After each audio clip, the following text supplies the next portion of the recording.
Okay, I think we are now live. So I have our little logo up here on the screen now to try and look at all professional. Mm. So hello everyone, this is Graeme, And this is Dean. and we are doing another live playthrough. I've hopefully fixed the audio level for my mic, so hopefully it won't be such a disparate level between Dean and I. Today we are going to be doing a game called Nanga Parbat. Now I have the picture of the game up on your screen. Now it's just a coincidence that this is another game by Steve Finn, Dr. Finn's Games. When I was looking through the Tabletopia, I just noticed that there's an awful lot of, well, he has 3 new games that have hit there that are all 2 players, playing about an hour, and especially when we are learning streaming, I thought this would be a good game to start off with. So, I guess I will explain the game now. Again, this is the first time we're playing it, so you are learning along with us. I have done a quick overview with Dean, so I will do an overview now. So here we have, again, we're playing in Tabletopia.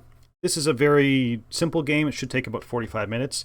And it's about climbing up the mountains in Tibet or wherever else, like climbing up Mount Everest, for example. And you have a Sherpa who's helping you, and that's what this little yellow meeple is up at the top of the screen. So it's played over 15 rounds, and whoever is going to be second player, they're going to place the meeple here on one of these areas. So the areas are numbered 1 through 6, and just for this example, let's say it starts at level number 4. And let's say I'm the first player. The turn steps are outlined here in this little card. So the first thing I'm going to do is I'm going to trap an animal. So one of these animals from wherever the meeple is, I'm going to take onto my board. So let's say I want to take this one. So I'm going to place it on my board, and they always go at the top part of the board. And wherever I took it out, I'm going to take one of my meeples, and I'm going to place him where it is. Now you notice that there is a 1 underneath this one. So it means this guy is now going to move to section 1. And that's all the mandatory stuff on my turn that's over. The optional things I can do is I can create a camp, or I can trade animals. If I had a large group of meeples, let's say I had here, basically these, let's say these 3 were all my meeples. As an optional thing I can do on my turn, I can take all these 3 meeples off and replace them with my camps. And I'd be building a camp of size 3. So I'd place one here, here, and here. When I do that, I'm going to be scoring something. So I'm going to take my scoring cube, and I'm going to be looking here. I'm going to look at the camps, and this is how many. So camps and 3, so I would get 4 points, and I place my cube there. Cube up here to 4 points. And I can do multiple of these things on the same turn. So if I had, 2 camps I could do. Once a camp is done, that's when you score. If you add any more tents to that area, that would count as a different camp, and you'd have to score just the new camps by themselves. You'll also see that there's these white dotted lines in between areas. Those areas are linked. So if I had 3 people here and 1 person here, then I can make a camp of size 4. 3 here, plus the dotted line here. And I would, again, move my thing to the appropriate spot here. You're only going to be scoring 5 times during the game. That's what your cubes are.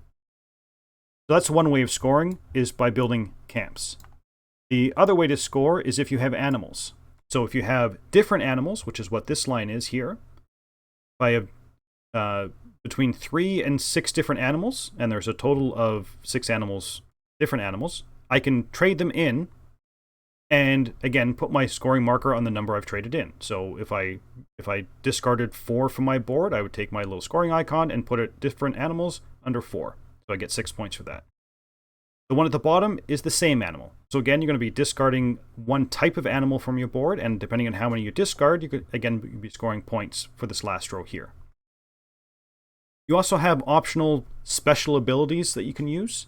When you have an animal on your board in this upper part of the board, especially these 4 here, you can move it down to the bottom, so each animal is a one-time use, and do the special action that's listed under that animal. So the first one is changing the position of 2 meeples. So if I was here, and let's say this, I'm not sure what the animal names are, I forget. Let's say Dean was down here in this red animal, I could activate one of these lions, I guess, and switch the positions between Dean and I. So the meeples have to be adjacent, but it allows me to switch the position of 2 meeples. this brown goat one here allows me to switch the position of my meeple and an adjacent animal. So again, I could take me from here and do that. So that's what this brown animal does. This gray animal allows me to switch 2 different types of animals. So I could move this red with the blue one here and just switch those positions. Again, it's adjacent. And the buffalo, which I think it is, allows me to move this to whichever region I want. So I can move it from there to there as long as I have a buffalo that I can move to the bottom. I think that gray animal one is moving animal. That's anywhere, right? Oh, Not yes, just sorry. adjacent. Yes. So I could take the buffalo from here and put it down here if I want. The red animal is whenever you take it, if you have fewer points than your opponent, you get 1 point. But again, it's only when you take it. And the blue animal counts as a wild animal when doing the trade. So whether you're doing different animals or the same animals, you get rid of one of these blue ones, you can basically count it as, if I'm trying to get rid of the buffalo, the black ones here, if I have 4, I can just throw in a blue one, and now I have 5 black animals. The game lasts 15 rounds, and by that time, all of our meeples will be on the board. Anytime you make a camp, by placing your meeples, taking your meeples off the board, they do not go back into your bag, they are out of the game. Because when your bag is empty, the game's over. And then it's going to be whoever has the most points at the end of the game. So it sounds pretty simple. And I am going to go first. And because I'm going first, that means Dean gets to place the meeple here. He gets to decide which area I get to pick an animal from. Okay. One final question. So when you talked about this white line acting as adjacent, yep. Is it just this box, or could it also be like, no? It's just that box. Okay. So if I had somewhere where this black one was, that is not adjacent to the one I would have where this brown one was. No, I didn't. But it's only. I get that. But it's. I was saying, like, so you have these 3, and that's your 4. Could this one be a 5? Yes. So this is adjacent to this one? Yeah. Okay. All right. Okay, so where do I want you to start? I have no idea. I'm not sure if it matters. So let's go here. Oh, that was like the worst possible spot you could have. Well, that was pure luck if it was. I'm going to take gray one. And there. Because it's a 2, we move him from... All right. Oh, I do not start with 4 points. I actually start with 0. Okay. So, for a little more banter, I have a question for you. So, I'm working from home these days, and I have an awful lot of online meetings. Everybody's talking about Zoom nowadays. Now, we don't use Zoom, but the same idea. It's virtual teleconferencing. And we've been remarking that usually if we have a teleconference later on in the week, like a Thursday or Friday, all the guys look pretty scruffy, like we haven't shaved for a couple days. Now, you started off scruffy before the quarantine. Are you like full-grown beard, like mountain man beard now? No, I've actually thinned it out a little bit, just because I have to go out and interface with the public, and well, I'm sure they probably don't care. Yeah, there are times I look at it, I'm like, yeah, I can't take that anymore. I never really let it get super, super long, but I tend to thin it out, mainly because I'm tired of looking at all the gray.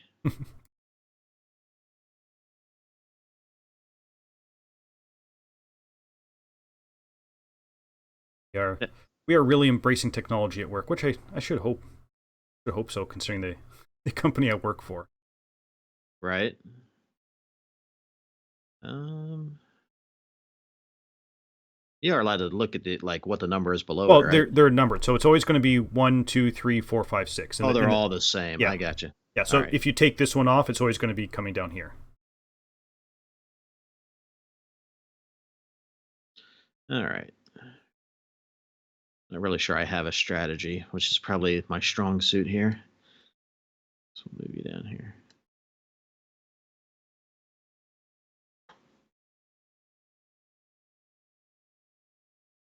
Huh.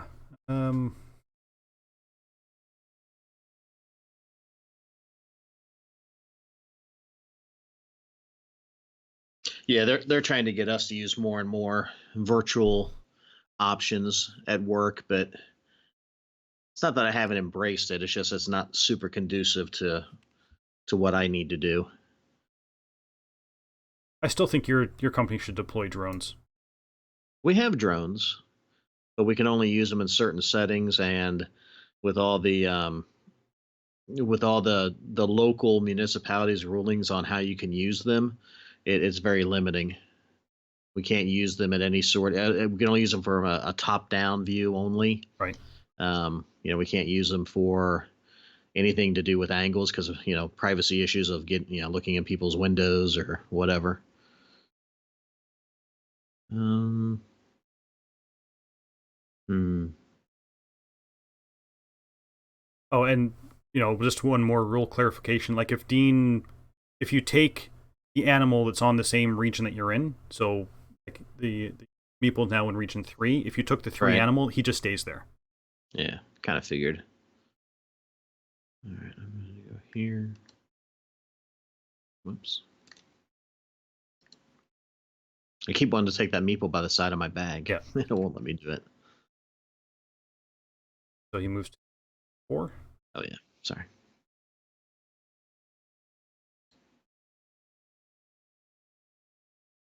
I'm going to take that one.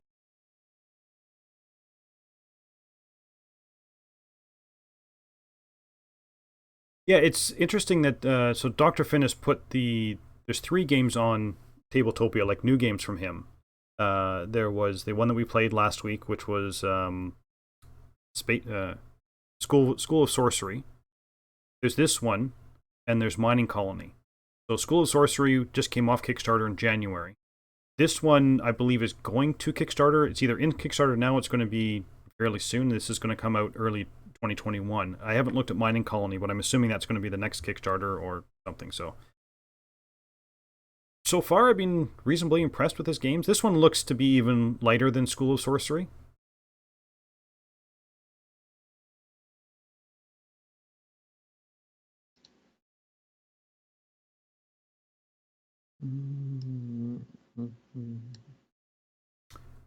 Okay, so on my turn, I am going to activate my...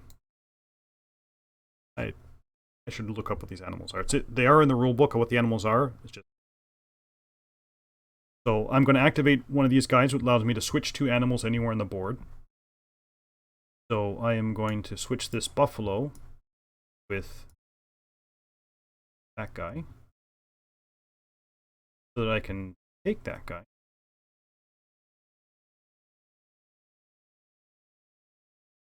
There. Okay.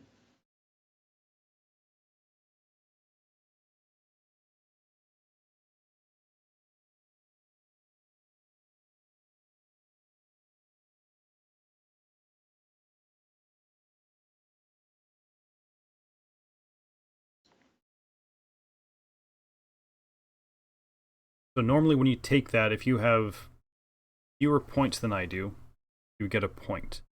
But the symbol here says fewer. Does it say fewer equal? Yeah, it says fewer. Let me quickly check the rules.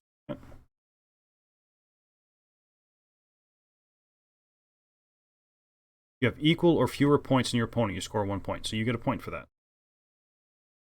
And that is a red panda. So the white is the snow leopard. The brown is a deer, D-A-H-R, deer. The gray one is a musk deer. The black one is a yak, and the blue one is a varroa. And you moved him there, eh? Correct. So I am going to use another one of my musk deers. Here. Here. Take him.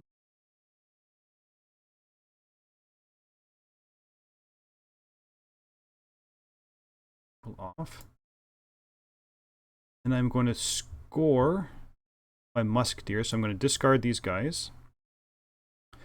3, 4, 5, and I'm going to get rid of this guy as a 6th one. Place my scoring cube here. And score 9 points. Well played. All right. So, and you moved him, right? Oh, no, I didn't. He needs to move up to number. Okay. Um.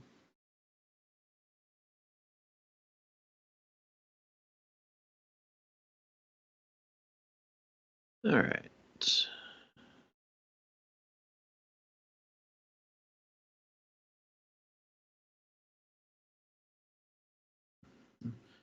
I'm going to take this one. And so it goes to 3.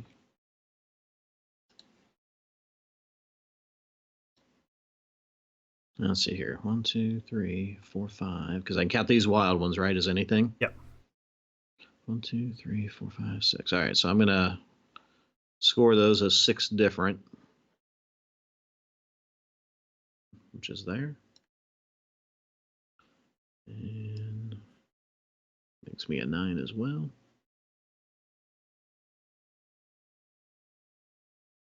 Makes me a 9 as well. Yep. All right.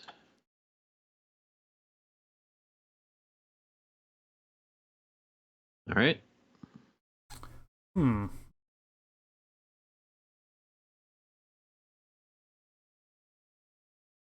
I'm going to take...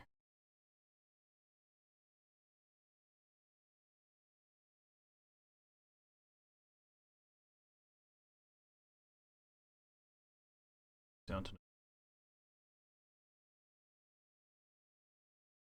Okay.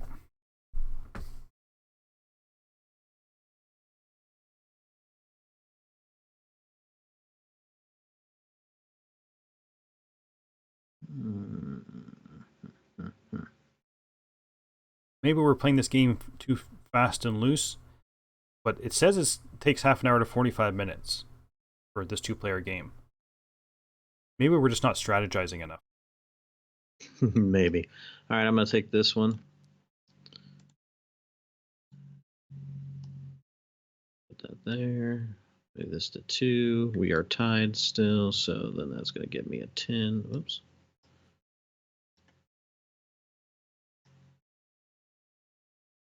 I'm going to take... one.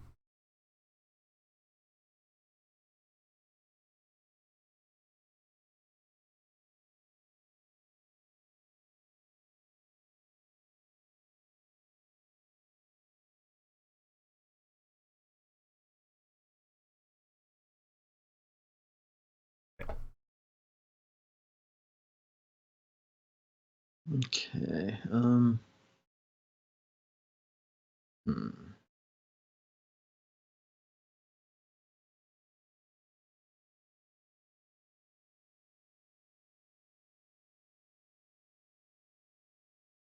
right. I'm going to take this one. Move this to 1.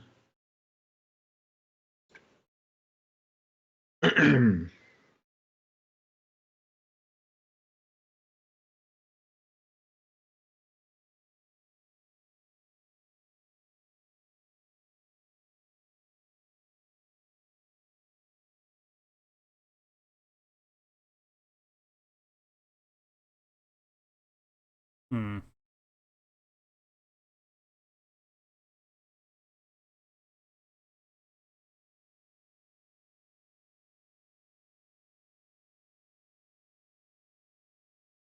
Took the red panda, I have less points than you, so we are... Again.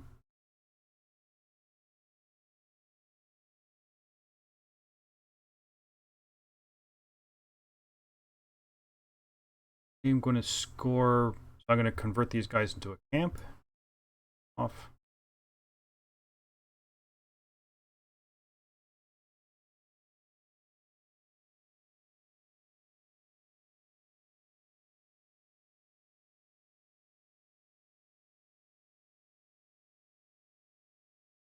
Camp of size 4.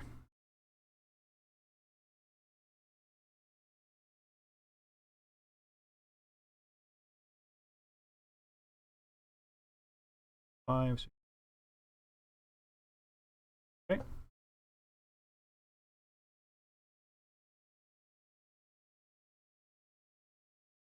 Okay. Um.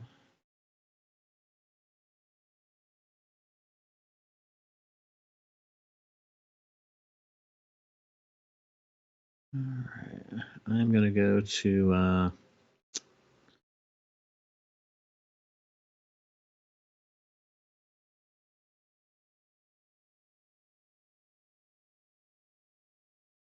gonna take this one.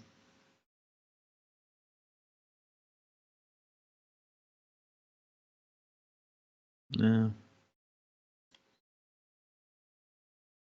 I'll take this one.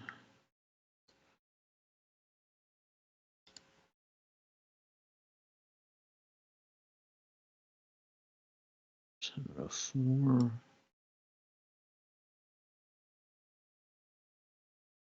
Okay. Okay.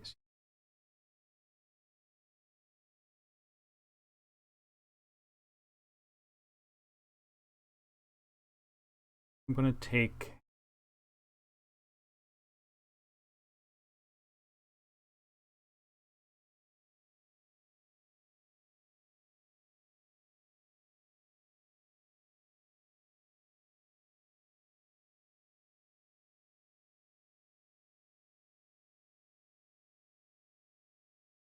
Okay.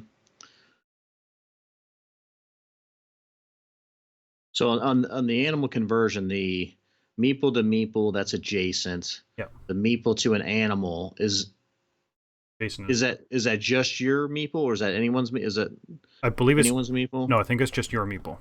Let me double check.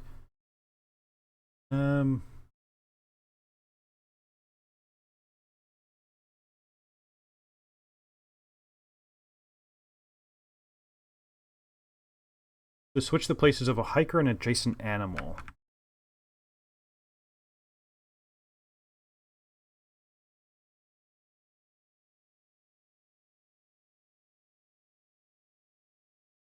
It doesn't say. Anytime on your turn, you may activate any animal. Perform by sliding it down. Each animal provides a different action. You can perform as many special actions as you wish to, though each animal can only be activated one time. And animals may be traded whether activated or not.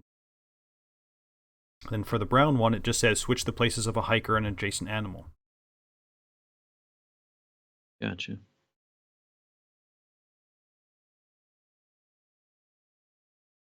I had assumed that it was your own, but yeah, from reading from the rules, it looks like it could be either.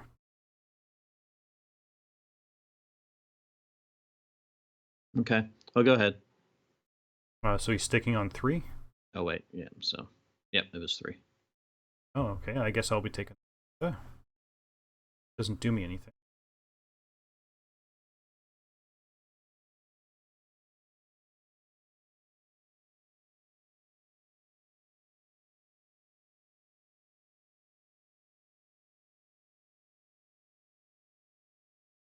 Use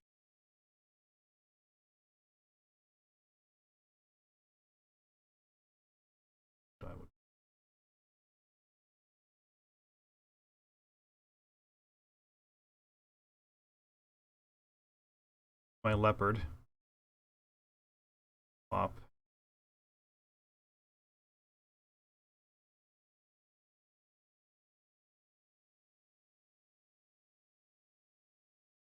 Okay.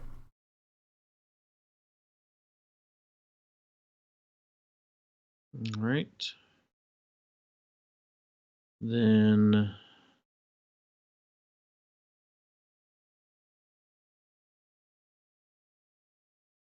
I'm going to use my black one to move the Sherpa. Yep. I'll move him up here.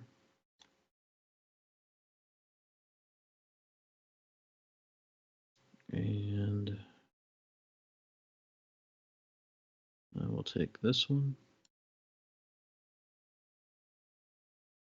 Since you wanted to play nasty. All right, so then I'm going to I'm just going to go ahead and convert these 5 into a tent, or into tents. 1, 2, or see, I took this one first, so let me just go ahead and move him. Okay. On which one I took. 3, 4, 5.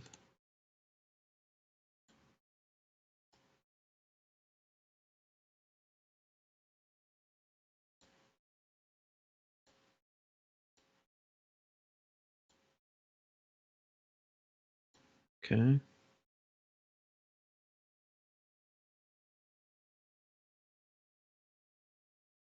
Oh wait, I need to put a cube out. Yep. Put your cube on number 6. 6 points. Yeah. Where am I at? So 16. And you said you can convert as many as you want, right? On your turn? Yeah. Okay. I'm going to go ahead and convert these 3 as well.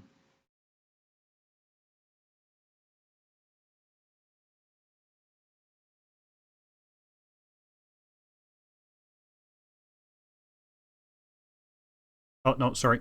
You can only place 1 scoring cube per turn. The special actions you can do as many. All right, let me get those back in. And 1. Oh, that's not 1. Okay. Okay. I'm going to take the snow leopard.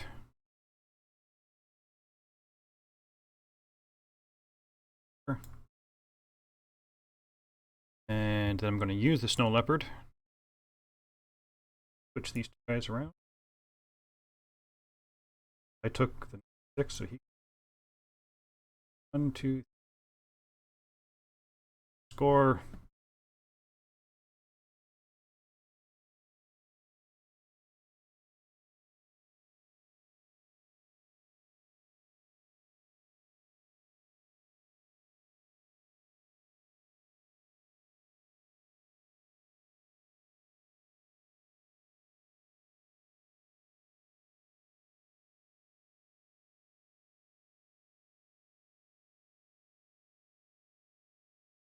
Seven.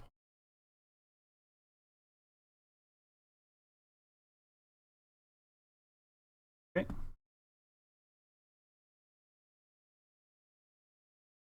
All right. So I will.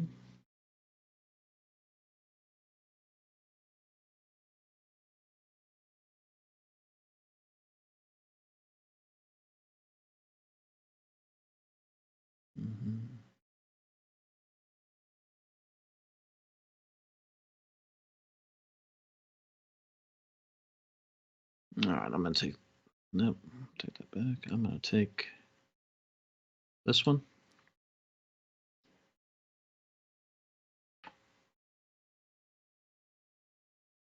Just going to move him to 5. And then I'm going to 1, 2, 3, 4, 5. All right, I'm going to do convert 5 different animals. We got 1, 2, 3, 4, 5. And the different ones are, it's a middle track, right? Yeah. All right. 5. So, what's it going to get me? 23.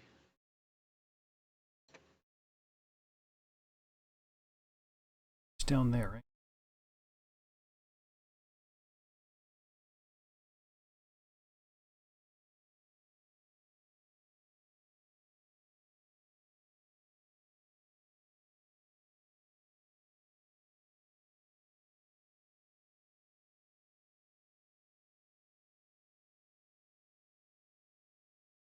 Use my buffalo.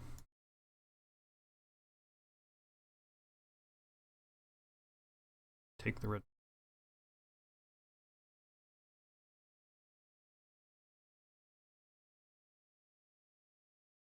Stays there. I have less points than you do, so.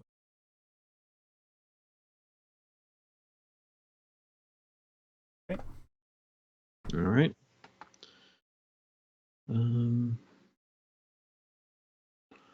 I'm going to take the wild yak or whatever he is. I'll put that there. And Then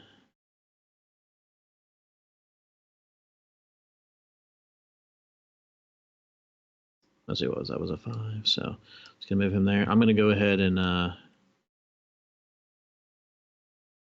those 3? yeah, there's only 2 turns left, so 3.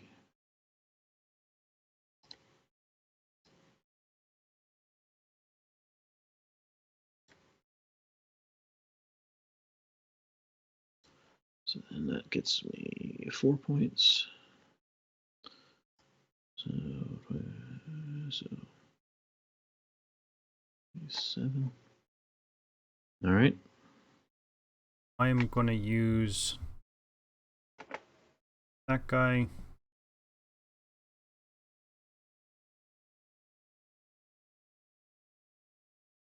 Up.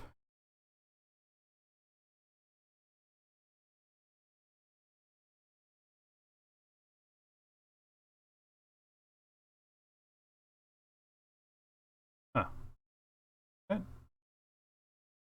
I know I can do it, but what he would move to number 3. What happens if there's nothing to take there?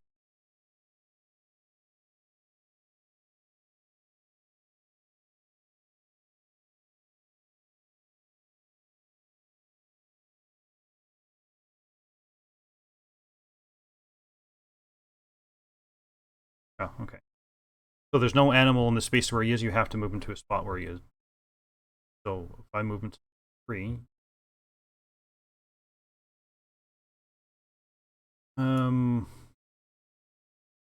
So say that again.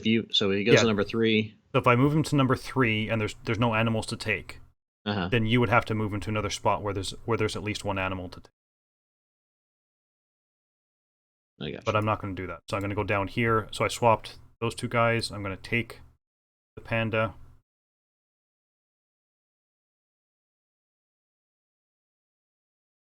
Basically stays where he is because I took 5, but I am going to trade my 4 red pandas in. So 4 game gets me 7 points. Okay.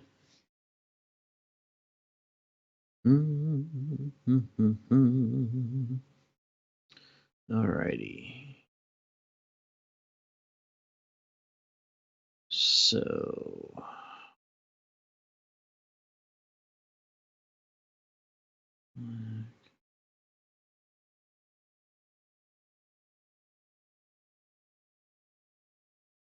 I'm going to take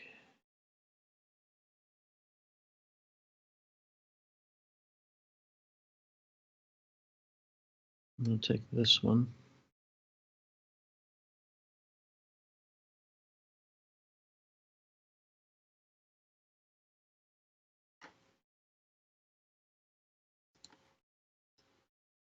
Go there. This gets moved to 3. And then I'm going to go ahead and convert these 3 different ones. Okay. Now that's going to be your last scoring cube. That's fine. Okay. It's 5 points.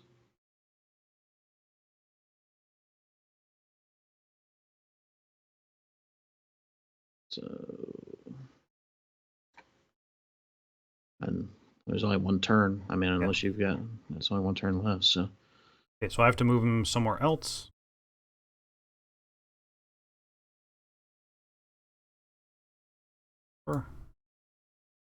Take that one.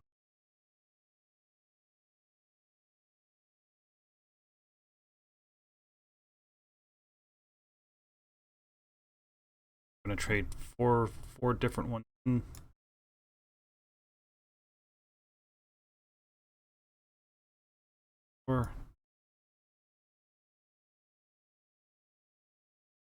6 points. yeah, I couldn't figure out a way to block you out of the 4. Yeah. With only 1 turn left. So, yeah, because the only thing that would have saved me is if I was thinking initially that you had to Like if you got stuck in a place where you would need a black one to be able to move, Right. it's somewhere else. Yeah, this I didn't like this one as much as the School of Sorcery one. Uh, the movement. It's funny. I was just doing a review of Stellar, which has the same kind of idea in which whatever card you play is the card you have to take out of the card roll based on the number. Um, I do like that there's all the animals. Well, the four of the animals give you special abilities, but I don't know about the longevity of this game. Yeah, I think. I mean, for me, strategy wise, the whole idea of being able to corner your opponent into an area where it limits their choices or they have no choices, like with the with the three here, with it being all tents. If you automatically just get to move it to somewhere else, then there's no, like in my mind, I was always trying to make sure I at least had a wild or a black to be able to move the Sherpa wherever I would need it to. And it kind of takes away from that need if you just automatically get to block it out or get to move it wherever you want to. But then the yak there, the black animal, Mm-hmm. was very when I was trying to get like different animals or the same animal. Being able to move the Sherpa to where that animal was, so I could take it, was very Right. useful. So yeah, it's maybe not as useful in terms of you were thinking, like in terms of being. This game makes sure that you are never trapped. Right. Oh yeah. I mean, don't get me wrong. I mean, I think it's fine for with the options that you have.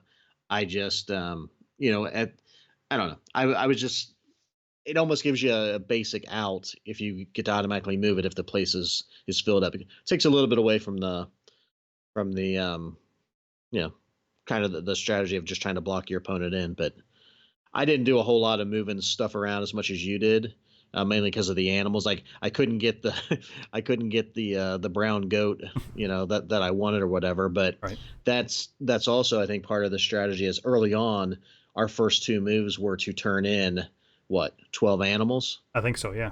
Yeah, you did six, I did six, which does limit. I don't think I'd used any. Maybe I used one for its special ability. So that was kind of a wasted opportunity. I would probably play that a little differently. Because when you turn them in, you can turn them in whether you've used them or not. So Yes. you're better off probably using them for their ability. But then at the same time, you're like, well, if Graeme has five or six, and I want to get that top spot, I don't want him to get that extra, couple of points. Yeah. And it's the bit of not exactly push your luck, but if I have five and you have five, but are the special abilities worth more than getting being able to place your cube? Yeah, I don't know, because if you let them turn them in, then they're taking up that first spot. I mean, there's a big difference between, I think the highest scoring one is the Yeah. nine, which is all six the same, right? Yeah. Yeah, but even so, I mean, we're talking 1 point. I mean, the ones that seem to be of the least value are the tents. Yeah, because they're the easiest to get out, I found. Um, and I think if you're both fighting for the top spot, then losing out in the top spot, it's hard. But let's say let's say we both had five different animals. Mm-hmm. Do you claim the seven then and leave the one more point, or if we both get 8 animals, then it's really going to be over pulls the trigger first, and that would make sense. As soon as you get 8 animals, you trade them in. I would think. But if you still have the option to go one above the player, then I think that's where the question is of, do you use the animal for its special ability, or do you claim the 7 points right away?